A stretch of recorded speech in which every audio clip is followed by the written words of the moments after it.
Welcome to Mimir, the podcast for ambitious entrepreneurs who want to launch and grow a successful business from day one. I'm your host, Maddie Kelly, and each week I sit down with founders who have been there, done that. We dive into the mindset, strategies, and practical tools you need to turn your vision into a reality. So let's get to work. Welcome back to Mimir. I don't know about you guys, but I have always felt pulled to do things my way, even if everyone in my life was telling me the opposite. And I wonder if a lot of you listening have felt the same, where the playbooks, the growth hacks, the advice just doesn't hit the way we thought it would. Entrepreneurs' brains actually work differently. We see paths that others don't, and that often means we have to go against the grain, even if it's scary. This episode is about what happens when you trust yourself enough to do those things differently. At the most fundamental level, your body, your intuition, your customers, it's all about trust. So I'm sitting down with Arielle Loupos. Her founder journey is truly a masterclass in restraint and trust. Where other founders might have rushed an MVP to market, she spent 2 years testing her product by hand, learning textile science, cutting fabric samples herself, and wearing every prototype before selling a single pair. Arielle is the founder of Flower Girl, a new kind of period underwear rooted in education and intention. Her story is deeply personal, born out of frustration with the products on the market and a quiet but constant knowing that she was meant to build something better. In this episode, we talk about what it means to build a product with intuition, why trust-based products demand a different kind of launch approach, and how cycle syncing has helped Arielle build a business that works with her body, not against it. And truly, you don't build trust in a rush, not with your customers, and definitely not with yourself. Arielle's story is a lesson in what happens when you give something the time it deserves. So, without further ado, please join me in welcoming Arielle to the podcast. Arielle, thank you so much for being here. Thank you for having me. I can't wait to dive into everything that you stand for because I think we really connected off air. I think our values are super aligned and generally I'm just super excited to dive into your story. So I think maybe we should do a little intro. You mentioned that you spent a lot of time in e-commerce. So I want to talk about what led you to Flower Girl and the problem that you're trying to solve. Cool. Yeah, absolutely. So I've spent the past decade as an e-commerce consultant. So helping direct to consumer brands. I do a lot of Shopify projects. I do a lot of email and social media marketing. And, I started in corporate fashion, but I always had this itch to do my own thing. So I thought that incorporating myself and working as a contractor, having this consulting agency would scratch that itch. However, it never really did. Yeah. And I found that, I really wanted to do something of my own. And I always also felt this need inside of me, I wanted to solve a problem. So I really, my whole life, I feel like I was brainstorming, what kind of problem can I solve? And it was kind of an evolution of, I always hated wearing pads and tampons. Tampons never sat right with me, hated wearing them, so I would wear pads. Really irritated my skin, super uncomfortable. So then I started wearing period underwear. So I have been a huge fan. I've been wearing that product pretty exclusively for years.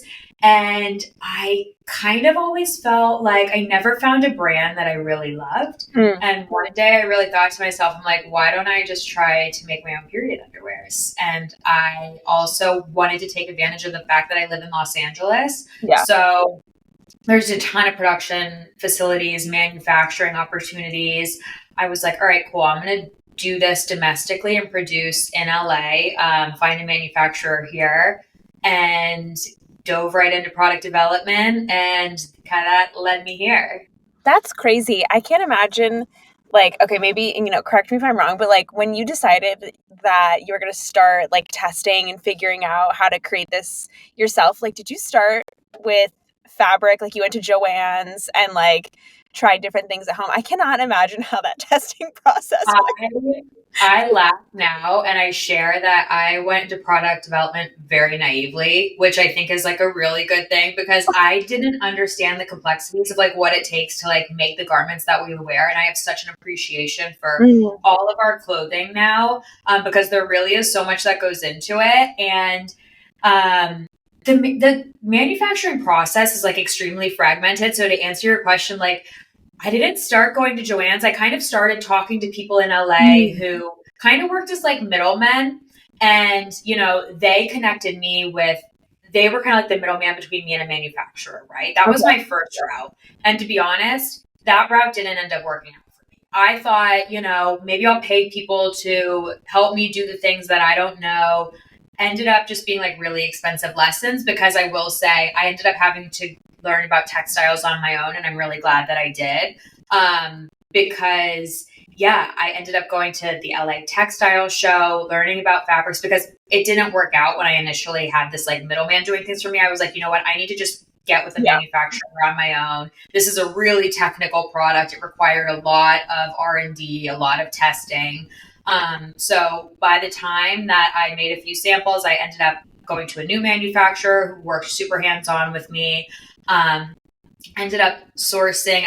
The more that I learned about textiles, it's so fascinating to me, like how the clothing that we wear, like I learned about the difference between synthetic and natural fibers and how the product that we wear against our skin, it's so important because our skin is so absorbent. And then especially as women, like the products that we're using for menstrual care, it's so important because our vaginal wall is even more absorbent than our skin is. So it was super important to me to source natural, non-toxic fibers to be worn there. So by the time I figured all of that out, yeah, I found a new manufacturer.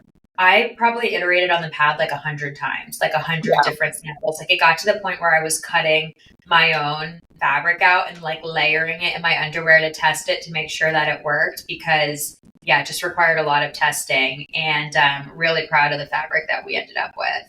Yeah, and I want to dive into like your R&D process, but I also kind of want to I'm curious like I think a lot of women experience the same problems, but not everybody is compelled to start a business. And I asked this because actually the timing is really funny. I saw this reel on Instagram today of Elon Musk talking about like being an entrepreneur, and he was like talking to a group of people, and a lot of them were like, "Oh, how was your experience starting a business?" And he's like, no, no, this is not a path for everybody. Like, this is so hard. And he was like, frankly, unless he was like, you have to be a very specific person. You have to be wired for it and you have to feel compelled to do it. And he's like, and if you don't have those things, like, don't do it. And so I'm curious, like, why this product and like, where does that like passion and like drive come from? Yeah, yeah, and I totally agree with that. I think like I shared earlier, like I always had this itch, and I admittedly like I do like love to work. And I found myself with consulting, once I stopped working a corporate 9 to 5, I started working like 24/7, but it was just like for other people. Hmm. And I wanted to do my own thing, and it's been embedded in me since I was young. I was actually just reminded of this the other night at this like networking event I was at. And like, there's always been something inside of me. Like, I want to do something greater. I want to get behind a mission that I really believe in. And for me, like, knowing that menstrual poverty is such a massive global issue, like, just does not sit right with me. So the ultimate goal with this brand is to be extremely mission driven. Just starting now with like, there's a lot of education around this being, in my opinion, the best possible menstrual option for our bodies. So I'm going to tackle that first and educate women on that. But then ultimately, the larger goal is to make this a mission driven brand. Really, like, I love like the 1-for-1 model as far as like a Tom's footwear. I think they Yeah. did it really well. That's the ultimate goal. So having like that ultimate goal in mind, and like how I envision, like what I see for my life is ultimately like I want to like travel the world, like to different impoverished countries, and be able to like give this product to women and educate women and young girls, where this is like truly impacting their lives. Like they Yeah. are not, going to school and not able to live their lives because they don't have the proper care. So like I have that goal in mind, and that's been something that's like just like it's this like fire that like keeps me up at night that that's the ultimate goal. Yeah, and I think that this is so important. Like, I was literally talking to somebody earlier today also about how it's so important to have like a why and to really understand that. And it's not just because I think like it's not like a thing that you talk about when you network. Like, especially as an entrepreneur, it's such a hard path, and you really need to have that Yeah. so clear in order to get you through, because like so many ups and downs happen on this journey, and Yeah. without something that fires you up more than money, more than like the clout or the ego that comes with being your own boss, like there has to be something else that drives us. And I think it's so important to highlight that, because also like that's the reason I love what I do, is I want to hear about that, because I think like not just to say that I think that's the direction we're going, like I think a lot of consumers nowadays want to understand that as well, but I just think that that's the beauty of entrepreneurialism, is like there's so much passion Yeah. behind these products, and like that, I think bringing that to the surface, I think just like I don't know, I think at least for me as a consumer, like I want to know that too. I so agree with you, and that's a big hypothesis that I'm like literally betting the house on when I like bootstrapped this business. Like I say that to people, I'm like I literally bet any sort of house I could have had on my savings on this business. And I so strongly believe that too. Like you have to get behind your why so much. And yeah, my hypothesis is that consumers are changing their shopping behaviors. Like I personally, I don't shop from a brand anymore unless I know the founder's story. Like Yes. I'm so curious. And unless that person really resonates with me, like I won't just go and buy something off of Amazon or expect, like I stay just so far away from fast fashion. Yeah.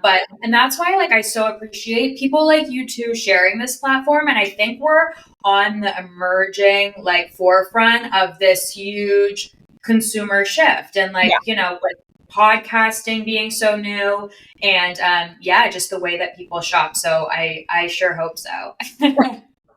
So, okay, now that with like that grounding information, I think like something that we talked about a lot that I really wanted to dive into was that, especially when it comes to other e-commerce products, typically like, you know, also any entrepreneurial product period is the MVP, like scrappy, fast, like get out the most basic version of your product, test it in the market, and then iterate from there, which like I still believe in as a process. But I think what I want to dive into is with a product like yours, that's like just not really an option, to be honest. You can't just like launch a period product that like may or may not work. Yeah, totally. And it's so funny you say that because, like, coming from a tech background in Yeah. e-commerce and being in the space where it's been so drilled in me, like, put it out there. And I can't tell you how many people in my life were like, just launch it, just put it out there. You got to get feedback. And I was like, no, like, I can't. Like, that I happen to choose like a very technical product, and there's no way I'm putting something out there with my name on it that doesn't work. Like, this has to work for women. Like I can't tell you like Yeah, where no, this is gonna. 100%. Because also, like, I think that this in particular is a trust-based product. You think about something that's like skincare, for example. Like, most of the time, to be frank, we don't really expect to see immediate results. But Totally. with a product like this, that like coupled with the fact that you kind of have to educate a little bit, and like it's a big emotional shift. Like we talked about that off air. It's something where like it feels a little bit scary. And so to take that leap and then to have it like not work, I think would be so detrimental early stage. Totally, absolutely. So there, like I share, or I think I shared how I was in product development with this for 2 years. Yeah. So I was like iterating on it, wearing it myself, literally every time I got my period over to the course of 2 years was trying this product or some sort of iteration. Like I have family back in Florida, and I would literally be packing like my fabric with me, my underwear, because I was like, if I get my period, like I have to test this. I have to use my window to test it. Yeah. And then giving it to friends and family that I'm like, I need you to like wear this product. So it was a lot of, R&D and, yeah, just making sure, you know, I'm so grateful. Like I've been receiving amazing feedback from women. They love the product so far. I do I am prefacing with, this mine right now, my underwear with the built-in gusset is good for light to moderate flows. And I would say get comfortable with it, like test it with your flow, because all of our flows are so different. I hear so much different feedback from women, from like having like fine flow to like a very heavy flow. So I'm like, try it as backup, or it's like great for the days that you don't want to wear a pad or tampon, just like you're going about your day. And then I do have reusable pads. There's a single layer and a double layer, and the double layer is great for a heavy day. But yeah, with period underwear, to your point of like, it's a scary idea for a lot of women right now. I'm definitely getting that feedback, which, is why I'm like really trying to hone in on the education and building up like the trust around it, because women are scared, and I get that. I've been free bleeding for years now, so I'm super comfortable with the idea, but I totally understand that it takes trust to come around to trying it. So. Your point though, like, I think what just kind of sold me in trying it is like, okay, on like, you don't have to use it like day, 1 through 3 or whatever, like your heavy days are. But like for me, like maybe like day 3 through 4, like, or 5 or whatever, like that I know that I kind of know what to expect by then. Like I know what I'm having that month, and I know where I'm at. And I'm like, that's a super easy way to just do it, because to be honest, I can't imagine how liberating it must be to not have to be like tied to these products. Oh my God, it's the best. I can't tell you the last time I bought pads or tampons. And I will say, and that's why I'm like, start with one product or one style, because I have like 15 pairs, admittedly, that I wear throughout the week because it's all I'm wearing. And like, I'm wearing them a couple days before, I'm wearing them a couple days after. And it's the best feeling ever. It's the best thing I feel like I've ever done for my body from like a wellness hacking perspective. Yeah, and I think the other thing that's really awesome too is how much time you spend educating people on their bodies. Like, it's not just a product. To me, it's like you're really helping women understand how to work with their bodies. And I think this is like something that's been so frustrating, is that we have always been taught to kind of like work against it. And I think retraining your mind also to be like grateful for your cycle, and to like, I think also, like, maybe it's just because I'm turning 30, and like at that age, you're starting to like really feel a different sense of like comfort in yourself. And I think with that, I'm kind of like, it's really, really incredible how different our bodies are from men. And it's just like so cool to me, like how strong we are and all of the things that we are able to do with our body. And like, so all that to be said, I'm like, how did you get into all of this? Like, I also kind of want to talk about cycle syncing, and like, I'd love for you to educate the audience just a little bit also.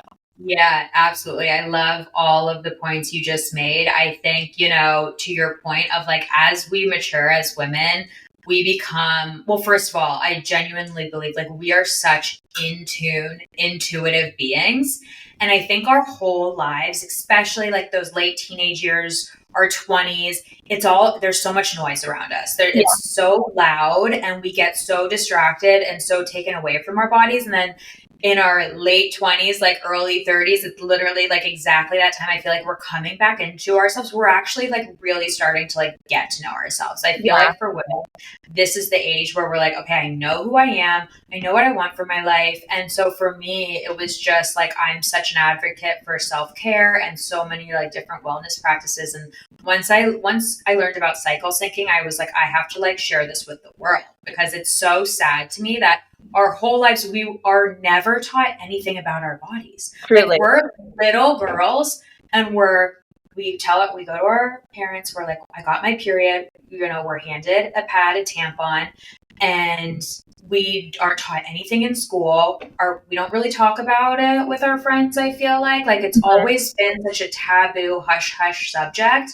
Meanwhile, we're going about our lives, and we get our periods every month and don't know what's going on with our bodies. So that's such a huge value with this brand. Like, for me, it's like, this is more than a product. Like, this is like a lifestyle that I want to educate women on. And cycle syncing, really just the fundamentals of it is like understanding that the 4 phases that we go through every month, women are cyclical. We follow an infradian rhythm, whereas men are on a circadian rhythm, which is the 24-hour cycle. So we're a 28-day cycle. And understanding what week we are in, it's a game changer. I mean, it has helped me as far as like how to understand how I should schedule my days, what type of workouts I should do, what type of food you should be eating. There's so many things that go into cycle syncing. And for me, I think when you understand that, it just brings you so much more back in tune with your body. And as women, when we quiet that noise down and when we're truly in flow, we're living our most optimized life possible. So it's such an important message that I want to share. I think, how did you get started into it? Because it kind of like can, I think, seem overwhelming at first, where you're like, oh shit, like I have to think about like where I'm at, and like I think about like when women have routine, right? It's like that feels disruptive. So I'm like, how did you get started with this? Like, how can you start to incorporate these kinds of things? Totally. And look, I think it's more, I always advise, like, look at it as more of like, as a guideline, not like I have to be so rigid. I think when we hear like cycle syncing and routines, we get so like, we have to be so literal. And I just don't think life is like, should be that literal. Totally. You know, like, honestly, like, just like last week, I'm like, I'm not actually every day like sitting down tracking like what phase am I in? Like, what should I do today? I just listen to my body. And that's like the main message too, because again, we're so different. It's hard for me to be like from day 0 to 6, from day 7 to 14, like you have to do X, Y, and Z.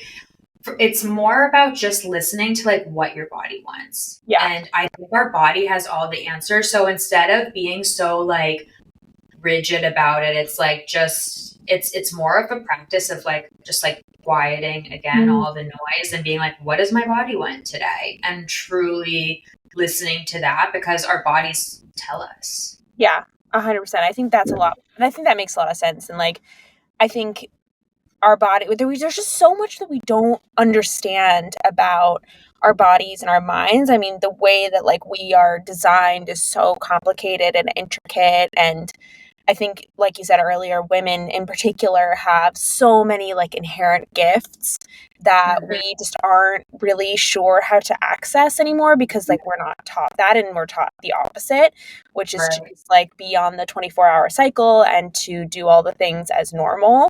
And so I guess like one of my questions then is, with a product that requires a lot of education, you know, not just about like how to use the product itself, but I think you're doing God's work here, and you have like such a heavy lift on like teaching women and helping them be their best selves.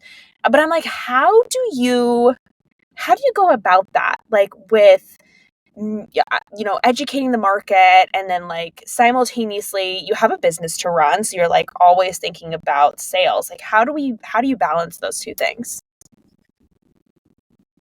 My answer is going to be pretty similar to what I just shared. And I feel like it just comes down to like, I just wake up and I like listen to my body, like to what my body is telling me. Huh? I said, that's so epic. Because literally, like, I think our society, like, it's designed to keep us on this hamster wheel, right? And like, you asked about like the business, right? And like, don't get me wrong, there are days, it's like it's a high and low journey. There are days where I'm like, I'm just having an absolute shit day. And on those days, I've learned like, just have grace for myself. Just like, if I can do one thing, if I can get a little bit done, like that is okay. And I'm a big advocate for like rest and reset. You know, it's like, I don't believe in giving into, and I think this is probably just something that comes with like age, is like, not giving into like the rat race. I don't give into like burnout but don't get me wrong, there are days where I am like working my ass off like all day, and I'm saying no to social events. You know, it's such a give and take, but I think that I wake up and I listen to my body and what my body's asking of me. And like, there are days where like I can do 8, 9, 10 hours, go work out, get back on the computer at night. There are days where I'm like, I don't want to look at the computer. And I think it's all comes down to like listening to our bodies. Yeah. And I'm really glad that you said that, because I think this is also one of those moments where like, this is why I'm obsessed with entrepreneurialism, because to me, it's such a microcosm for like our life experiences on this earth. Mhm. And to listen to a female entrepreneur talk about business in this way is so exciting to me because I don't believe that we should be running our businesses the same. And like, that's the other great thing about being an entrepreneur is you can run your business however the hell you want to do that, and that's fine. But I think women in particular, like, again, we have so many unique gifts, and I think that we can utilize that to our strengths when it comes to running our businesses, and to do so intuitively, and to also recognize that like we are not the same person every day, every week. We like it's just you're stronger during some days and you're just like different other days. And to take that into account when it comes to business, I think is like relatively revolutionary for us now. Because I think before, Yeah. like I think about my mom, she was an entrepreneur, and the way that she ran her business, like she had to run it like a man to be competitive because of Yeah. the times. Whereas now I think we can just be a little bit more flexible, have grace, and like I guess as women I feel like we just push hard during certain times and then like rest and recuperate in other times, and both are equally as important. Yeah, 100%. And that's not to say this isn't like this has been like the most level of effort and like work Mm. ever, to get a business up and running. And there are definitely like a lot of sacrifices. I look at it as more of like I made a lot of like social sacrifices. I'm not saying yes to a ton of like social events and like Yeah. things and going out with friends anymore, but that's like something that I know it's not going away. It's just right now I am very focused on the business and putting a ton into that. But again, like, yeah, you'll have days that are good and bad. And I think it's all just about honoring what our body is like asking of us. Yeah, 100%. And having been on both sides of like, running ecom for other brands versus launching your own, what do you think has been easier than you thought it would? What has been like harder? What surprised you the most? I think, with other brands, probably the nicest, easiest thing is like you'll have like a guaranteed paycheck, right? And it's like a job. And then when you're out on your own, it's like if I'm not actively posting on social media or, getting everything set up and going, like then I'm probably not generating revenue. If I'm not constantly optimizing and constantly thinking about what's next. Not to say it's like a badder thing. It's just like, it's different. But ultimately for me, like this just gives me so much joy. And I had to do my own thing. Like, to be honest, like I don't feel like I had a choice. Like Mhm. for me, it got to a point where I was like, I have to do something on my own. Yeah. I can't go the rest of my life like working for somebody else. Yeah, 100%. Do you have a team now? Like, have you grown? I have had random contractors that I've had come in and help me do different like conversion rate optimization. Oh, cool. For the website, I had a couple like, I had someone at first do some brand development work with me. Somebody designed my logo. I've had help. Yeah, like random contracting work, I would say. But right now, there's no other full-time employees aside from me. Yeah, but I think that's an interesting choice because I think, I've seen it work both ways where it's sort of like you're at a stage now where it's manageable and it's fine. And then like just outsource the things that, like either you can't do yourself or don't want to do yourself. And then Yeah. like, wait until you hit like an inflection point. But I think there's something so special about the phase where like as a founder, you're still packing every Oh, order yourself. And I think it just makes such a difference.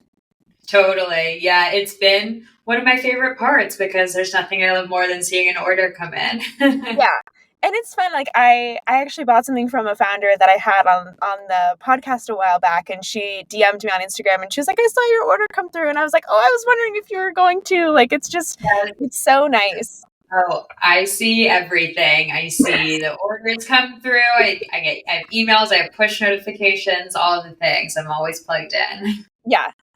So, okay, last question for you, but we kind of feel like touched on this a little bit, but like being a founder is such a personal experience. And, I'm kind of curious to see like how your evolution has happened as a person, as a leader, because of this experience? Like, what are the things about yourself that would not be without this experience?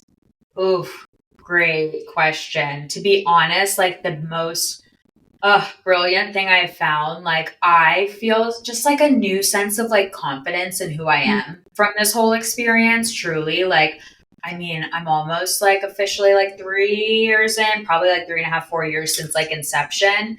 And I remember even back when I like first launched the product and like right now I've been growing the business mainly through gifting. Like I gift different like influencers, women that I've loved in the space that I've followed. And like, I'm a big proponent for like cold emailing and DMing people or like going up to people.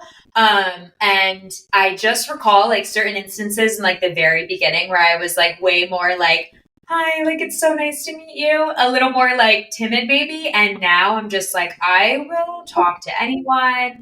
Not that I couldn't do that before, but I just like have this new sense of like, I made like this amazing product and you have to try it. Yeah. So I think just like having this new sense of self and confidence has been major. Yeah. And yeah, just a totally new respect, like I said, for anybody who launches a brand and just like creates something on their own. I consider myself a pretty spiritual person, and this has been like an incredibly spiritual experience, and just finding really beautiful ways that there are so many synchronicities that I'm like, I just feel like this is all like magic and like, Yeah. Well, I think really beautiful. there's something to be said for when you decide to follow like your truth and your passion, and like your internal compass like is clearly pointing you in this direction. And then I think to honor that then unlocks a whole new level of things. And Yeah. like it's a lot of reps too, like I'm sure at the Oh my, beginning you're going up to people a little bit with like shaking hands and being like, I yeah. promise, like I made something Yeah. really interesting, like please, please, please just try it. Whereas now, you're sort of just like, I I have this amazing business. I believe in it. I have like the proof is in the pudding. Like just give it a try and let me know what you think.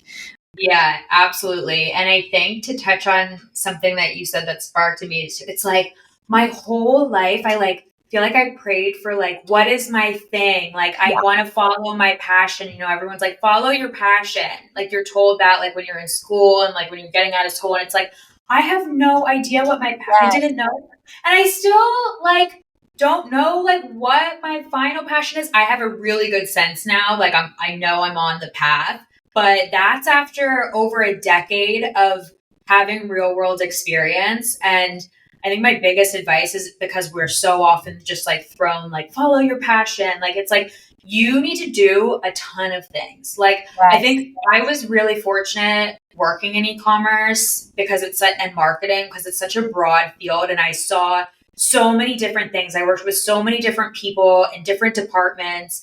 And that would be like my biggest advice for someone who like doesn't know what their thing is. Like, you just have to like do a bunch of work and things, like, because that's just gonna like guide you, and your gut is gonna like tell you where you need to go from there.